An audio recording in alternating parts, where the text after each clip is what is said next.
welcome to Local Heroes from Albemarle Street in the West End of London. Normally I have to travel all over the country to visit the places where my heroes lived and worked, but this week it's much more convenient because they all came here, to the Royal Institution of Great Britain.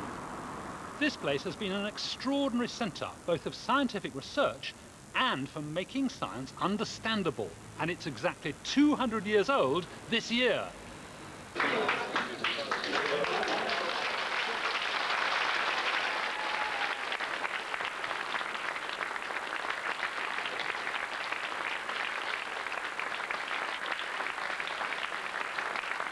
This is the famous lecture theatre at the Royal Institution. This is where the Christmas lectures come from, and this is where all my heroes this week have come to speak. The most famous of them were probably Humphrey Davy and Michael Faraday, but the chap who started it all was an extraordinary American who started life as Benjamin Thompson and became Count Rumford. Born in Massachusetts, at 19 he married the first of a succession of rich widows. But as a spy for the British in the American Civil War, he had to flee across the Atlantic, abandoning his family. He was knighted and became a diplomat in Bavaria, where in recognition of his work applying technology to the plight of the poor, he was made a Count of the Holy Roman Empire and took the name Count Rumford. In 1798 he did some seriously good work. In fact, this was almost the only really good scientific work he did in his life, and it was all to do with heat, and in particular boring cannons with a blunt cannon borer. Now I've got a drill here, and I'm going to drill, and to make sure my bit is blunt, I bashed it with a hammer to make quite sure it was blunt. And I've got a cannon here, or rather a piece of aluminium, which I'm going to drill, and I've mounted another one, you see, on this thing here, and I'm putting in a temperature probe at the thermometer, really. And if I could have one of you chaps, perhaps, yes, come and volunteer. What's your name? Simon. Now, Simon, if you just stand here, what I want you to do is to tell me the temperature. What's the temperature? 20.4. 20.4. Now, I'm going to start drilling. Now, can you tell me when it gets to 99? Great. Now, nobody really understood what heat was. The current theory was from the great French scientist Antoine Lavoisier. And he said that heat was a sort of fluid, a fluid called calorique, which was contained within things like cannons and drill bits, and when you drilled little bits of metal off, the calorique leaked out and made everything hot. But what Rumford noticed was that when he drilled with a very blunt bit, he didn't get any bits of metal off because it wasn't drilling, and yet he still got heat. In fact, he seemed to get more heat with a blunt bit. And what's more, he could go on producing heat forever. And clearly there couldn't be an unlimited amount of calorique in a cannon. So Rumford looked at this and he said, I don't believe calorique. I think that's nonsense. I think it must be to do with the motion. In fact, I think heat is nothing but motion. Rumford argued that the cannon got hot not because heat or calorique was released, but because heat was actually made by the motion of borer against cannon. Rumford managed to boil 26 pounds of water, which is about 2.5 gallons, enough to fill a big basin. 99? 99, and it's boiling. Look, the water's boiling. Fantastic. Well, we haven't quite managed to boil 26 pounds, but not bad anyway. Brilliant. Thank you very much indeed. Brilliant thermometer reading. Now, after he'd done this fine bit of research, Rumford came back to England. This is 1798, and he announced, I am Count von Rumford, and I am the Bavarian ambassador in England. And the king said, oh no, you're not, you're English.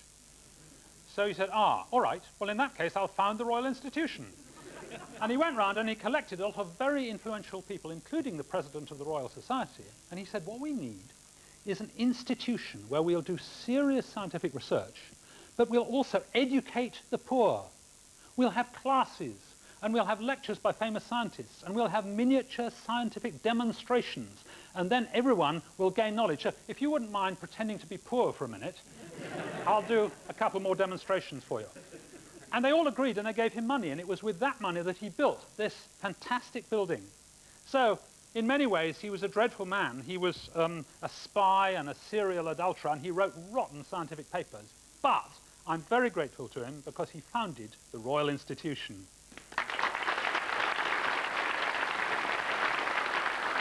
My next hero was the man who really put the Royal Institution on its feet and also invented a safety lamp for miners. His name was Humphrey Davy. At school in Penzance, Davy loved history and entertained his friends with dramatic stories. When he ran out of true stories, he made them up, and he said that was where he learned to be inventive. He went to Bristol and worked on gases, discovering nitrous oxide or laughing gas. Then in 1801 he was hired by Rumford to come here as assistant lecturer in chemistry. And he became famous, and he was most famous for the safety lamp, because in 1815 the miners of Newcastle wrote to him and said, "Help, we've got a problem.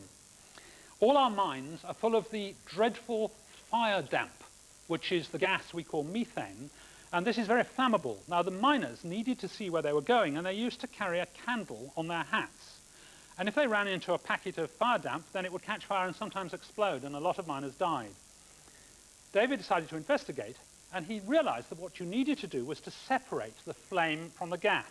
And this is one of his original prototype safety lamps. He actually made this with his own hands. I'm not allowed to touch it because it's so precious. He built them right here in this very building, and eventually they came to be like this. This is a commercial one from a bit later, and you can see it's a gauze chimney with the candle stuck on a pin inside, separated from the gas. Now, I'd like to show you how effective the Davy safety lamp is. So I've got here a couple of mines. They may not look like mines, but these are mines, and they are filled with the dreaded fire damp. And I'm going to put on some goggles because I think this might be a little bit hazardous. And up above, I have two brave miners prepared to go down the mines. This chap has just got an unprotected candle, and this chap has the full protective gear, including Health and Safety Executive approved visor. But most important, he's got a Davy safety lamp, quite hot, protected by wire gauze. Now, I'm going to take the tops very carefully off my mines and then lower the miners in. And I'm going to stand back to a safe distance. And those of you of a nervous disposition, shut your eyes. Okay, here goes the chap with no protection. And you can see that that would be, worse. That would be no fun at all. Thank you.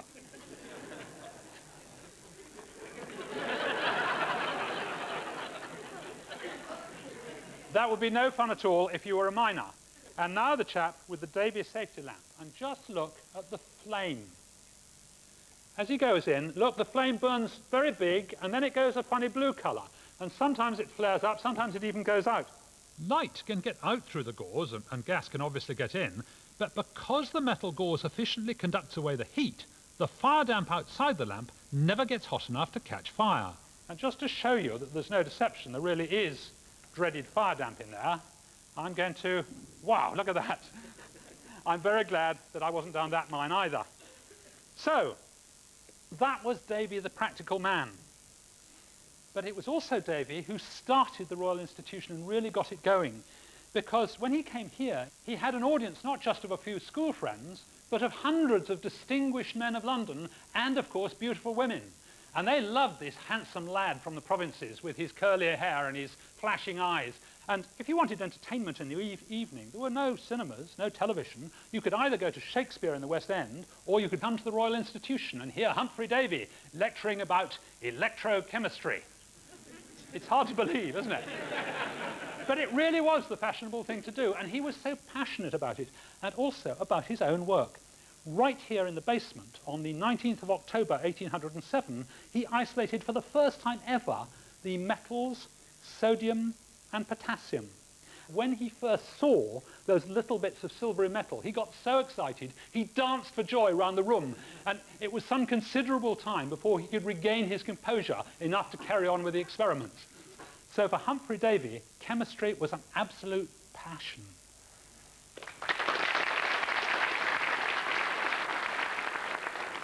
My next hero was the man who invented the Christmas lectures in this very lecture theatre, and also the world's first electric motor, Michael Faraday.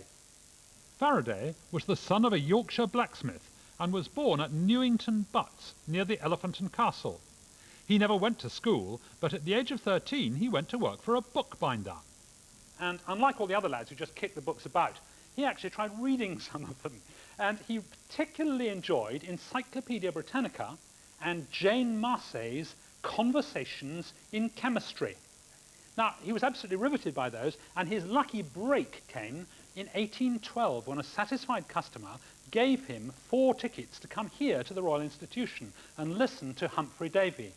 And he was spellbound. He sat each time in the seat just above the clock there. He recorded this, and he wrote detailed notes about all the lectures with beautiful diagrams, and then he bound them because he was working for a bookbinder, and he sent them in to Humphrey Davy and said, "Dear Mr. Davy, is there any chance of a job?" And there wasn't at the time, but then eventually one came available, and Davy hired him as his assistant at 25 shillings a week. Michael Faraday was really a brilliant experimental scientist. He was a hopeless mathematician, but his sort of instinct for science was absolutely wonderful. The thing he's most famous for came up in 1821. The previous year, 1820, the Danish scientist Hans Christian Ørsted had shown that if you pass a current, an electric current, through a wire, it generates a magnetic field in a sort of cylinder round itself. And Faraday wondered if he could combine this with a magnet. And he wondered what would happen. So that's what I'm going to do. I'm going to hang this on this skewer, and then I'm going to pass current from this battery up this wire, through the skewer, down there, and to complete the circuit, I need to put in some salty water. You can easily do this yourself. It's quite simple. So there's the salty water. And here I've got a magnet, and I'll just show you it is a magnet. There. It's actually rather a good magnet, isn't it? And I'll get rid of all that. And I'll put this in the tin, right in the middle like that. Nothing happens, but watch what happens when I complete the circuit. Faraday realized that since the magnetic field seemed to move in a circle round the electric wire, it ought to make the wire move in a circle round the magnet. Now, the story goes that he actually did this in the morning of Christmas Day, 1821. And he was so excited when it started working that he rushed from the basement lab all the way up to the flat in the roof where his wife was trying to cook his Christmas dinner, and he made her go down and look at it. It was absolutely fantastic. Just look and see what happens when I turn the magnet upside down. It goes around the other way. It's very pretty, isn't it? And you couldn't do any useful work with this motor. It's really only a toy, but this was Faraday's own electric motor, the first electromotor in the world, made in 1821.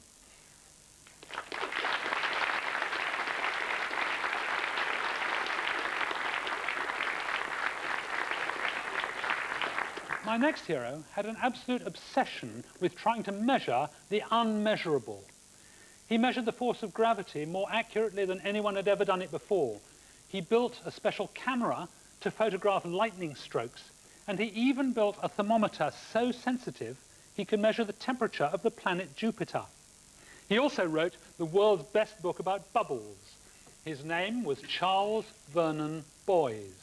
The son of a clergyman from Wing in Rutlandshire, Boys went to the School of Mines in Kensington before joining the Gas Board, where he invented the world's most accurate gas meter. He was an absolute brilliant demonstrator and lecturer, and that was why he was invited here to this very lecture theatre to give the Christmas lectures on the centenary, 1899, 100 years ago this year. And what he always included in his lectures was bubbles. I'm going to show you a couple of his bubble demonstrations, and I need a volunteer. Yes, please. If you could come up here for a minute. That would be very kind. What's your name? Henry. Henry. Okay. Just stand here, and I'll tell you what to do. First of all, we need to make a bubble, and I'm going to make a sort of curtain of bubble. You see I've got a beam here. Pull it up, and we get a curtain of bubble underneath. And it's quite tough. If I blow it, you can see it bends backwards and forwards. Pull back into a straight sheet by the tension. It's pulled in on all 4 sides. Now, what I need to do is to just separate that bit of cotton like that. And now, if with your finger, you could just burst the bubble in the middle of the cotton. Brilliant. And look at that. Isn't that lovely? A perfect circle. That's absolutely terrific. And the reason it does that is that the bubble here has got tension in it. It's trying to get smaller. And the way it does that is to make the biggest possible hole in the middle, so you get a perfect circle. Isn't that lovely? Thank you very much. Brilliant bubble burst.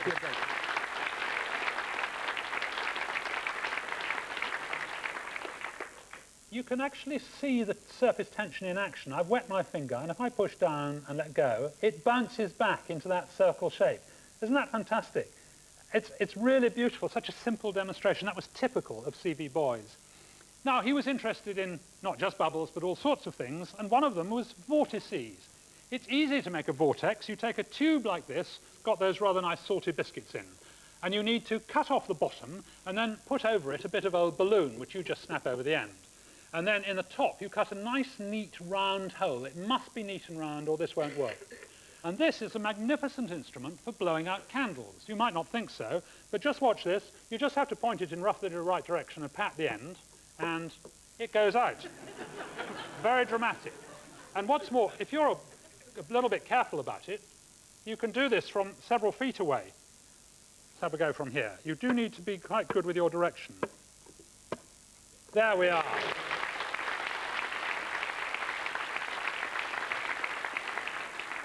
Now, in order to show you what's happening, I'm going to make some bigger puffs, and I'm going to use this bit of apparatus, which is just a beer barrel here with a neat hole cut in the bottom. Again, it needs that neat hole. And at this end, a bit of rubber, which I can pull out and then push in to make some puffs of air. And so that we can see what's going on, I'm going to light a smoke pellet here and put that into the barrel. And then we just see what happens. Isn't that lovely? And you can shoot them at people.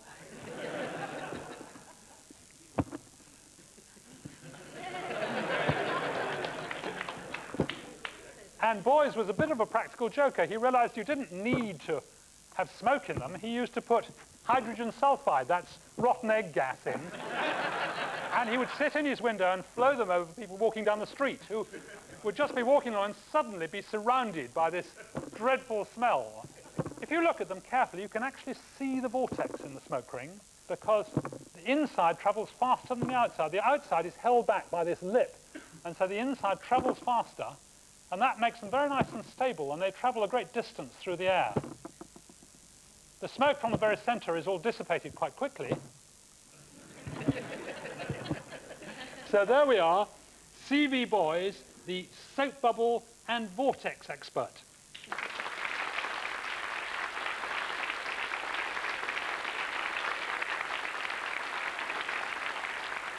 My next hero was a Cambridge man through and through. In fact, he spent 64 years at Cambridge University, which must be something of a record. And yet, for the most important discovery he made, the discovery of the electron, he came here to announce it to the world. His name was J.J. Thomson. Joseph John Thomson was born near Manchester and had wanted to be an engineer, but his parents couldn't afford the apprenticeship. Instead, he applied to Cambridge, got a scholarship, followed by a brilliant degree, and in 1884 was unexpectedly made Cavendish Professor of Physics. You have to realize this is Victorian England, and to the Victorians, the whole universe was made of elements, and the elements were made of atoms, and the atoms were hard, and there was nothing possibly smaller than an atom. There were a few things they couldn't quite explain, like light and electric charges, and they thought these things must be disturbances in the ether. The ether was some mysterious fluid that permeated all space. And so they had to use those theories to try and explain anything new that came along, like cathode rays. Now, could I have the lights down, please? This is a cathode ray tube. It's a bit like your telly, but without the stuff on the front that makes it glow. And you can see the cathode at the back here. It's a bit of hot metal. And coming up from the cathode is a faint blue or pinkish line, which is actually a line of cathode rays. They're produced when the hot metal is connected to the negative supply. But look what happens when I bring up a magnet. You see it begins to bend away, and then it goes very peculiar. You can make it go in circles or even spirals, and light certainly doesn't do that. You can't bend a torch beam with a magnet. Now, people thought cathode rays might be ions. They might be bits of metal being boiled off the cathode, or bits of the gas. There's a little bit of helium in this bulb. J.J. Thomson tried this with a whole lot of different metals for the cathode and a whole lot of different gases, and he always got the same result, the same cathode rays. So clearly it was nothing to do with either the cathode or the gas. He was convinced they were particles and they had to be charged because they behaved like that with a magnet. But what on earth could they be? Well, he reckoned the only way to find out was to weigh them, measure their mass. How do you measure the mass of something too small to see? Well, he used a machine just a little bit like this. I've got some particles here, which are actually ping pong balls, and they're pink and blue and yellow. And they're all mixed up in this bowl, and I'm going to put them in this bowl, and then I'm going to separate them out according to their colours. And first of all, I have to switch on my magic colour detector. That's here. And turn the handle, and watch what happens. And there's a yellow one. Oh, look, the yellow one's gone in the end.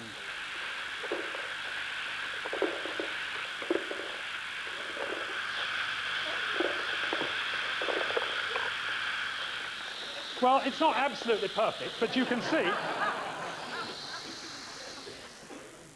see that basically it's separating out all my particles. And now I'm going to make a small confession and say that I didn't actually separate them just by colour. The yellow ones are ordinary ping pong balls. The pink ones are ordinary ping pong balls, but filled with foam. They're just a little bit heavier. And the blue ones are ordinary ping pong balls filled with wax. So what happened, when they came streaming down here, they were hit by a blast of air coming out of these three holes from a vacuum cleaner I've got hidden behind the arras. And the heavy ones, the blue ones, went straight on, hardly bent by the stream of air. And the middleweight ones, the pink ones, were bent a bit by the stream of air. And the yellow ones were bent the most. So that the amount the stream is bent depends on the mass of the particles. And that was exactly the principle that J.J. Thomson used to measure the mass of the particles in the cathode rays. Here are some more cathode rays, and instead of a stream of air, I'm going to use 1,000 volts, and you can see that they're quite significantly deflected. And from the amount of bending, just like the bending of those ping pong balls, he was able to measure the mass of his particles. Now, the smallest thing in the known universe was the hydrogen atom, but the mass of these cathode rays turned out to be 1,000 times less than the mass of a hydrogen atom. 1,000 times less. It was absolutely extraordinary. It completely overthrew the entire Victorian view of the universe. And what's more, Thomson said that these particles actually made up atoms. They were these particles inside atoms. And that was, you know, it really blew their minds. So this very room is where on the 30th of April, 1897, J.J. Thomson announced the discovery of what came to be called the electron.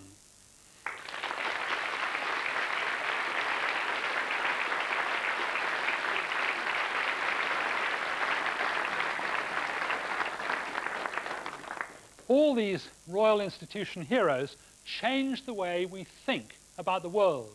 But this next chap literally changed the way we see it, because he used the new technology of photography to settle an argument about whether a galloping horse ever has all four hooves off the ground at the same time. His name was Edward Muybridge. Actually, he started out as plain Edward Muggeridge, which was okay for Kingston upon Thames, but when he moved to New York, he changed it to Eadweard, the Saxon spelling, Mygridge, which eventually became Muybridge. He went over to California and he became a landscape photographer, a rather celebrated and successful one, and he probably would have stayed that way, but he ran into a chap called Leland Stanford, who was the governor of California and also the president of the Canadian Pacific Railroad. Stanford trained racehorses and also bred them. And he was really interested in racehorses, and he got involved in an argument about whether, when a horse gallops, it ever has all 4 feet off the ground at the same time. He hired Muybridge as a photographer to try and settle the argument. So he lent him his horse Occident, and Muybridge went down to a private little racetrack and took a lot of snaps of Occident. Now, excuse me, madam, would you mind galloping like a racehorse? That's particularly good galloping, if I may say so. He took a lot of snaps, but unfortunately it's very difficult to judge exactly the moment if the horse has got all 4 feet off to get it right.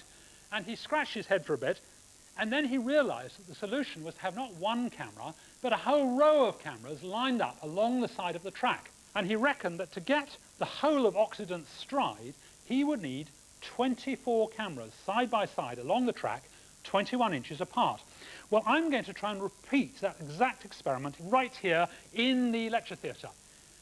I'm sorry to say that we didn't think we could get a galloping horse in here, but I'm going to do it myself. I'm going to gallop, as it were, along that walkway at the back. And because my stride isn't quite as long as Occident's, I'm going to use 10 cameras, 1, 2, 3, 10 cameras here, lined up. And I'm sure he would have used an instant picture camera if he'd had one, because he always embraced the latest technology. If I may say so, madam, that was a particularly good bit of galloping. It'll develop properly in just a minute. Now, the next question was how to set them off. Well, I'm going to use Muybridge's method. Along here, I've got tripwires, you see, bits of string attached to the back, and as I walk along here, I will break or push away all these tripwires. And the tripwires are connected around this pillar and are attached to this nail. So when I go through it, it'll pull the nail out and allow this rubber band to fire the camera. That's the theory, anyway. Right, now they're all primed and ready to go. 1, 2, 3, go!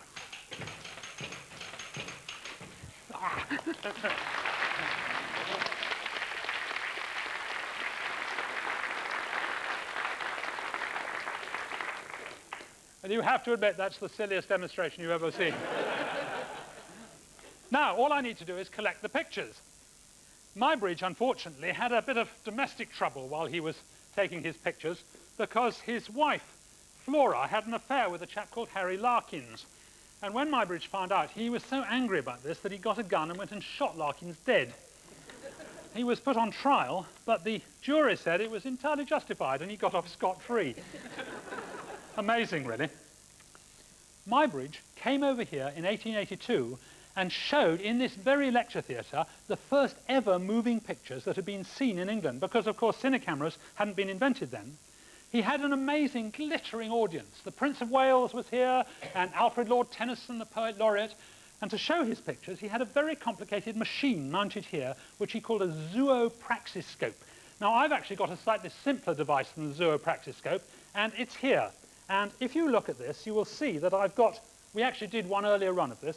We've got the pictures from the last run, and if you look carefully, you can see there, that's where I'm just starting off, and if I flip it slowly, you can see me animating my way across the room. And you can run it again and again, and it's a wonderful flip chart. And I regret to say that I don't actually have all 4 feet off the ground at the same time. I'd probably have to travel a little bit faster to do that.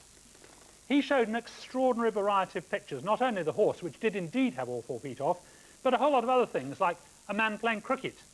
And all the people he photographed were naked, for some reason that I don't quite understand. He said it was to see their limbs better, I think. But anyway, I would like to take my hat off to Edward Muybridge, the first person ever to show how animals move.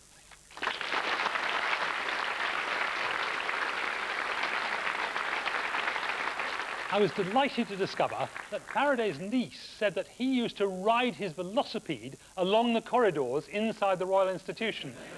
So I'm going to follow in his footsteps, or at least in his tyre tracks. Anyway, I'm afraid that's all the heroes from the Royal Institution, so see you next time. You can do lots of these RI demonstrations yourself. Details on the website at www.bbc.co.uk/education.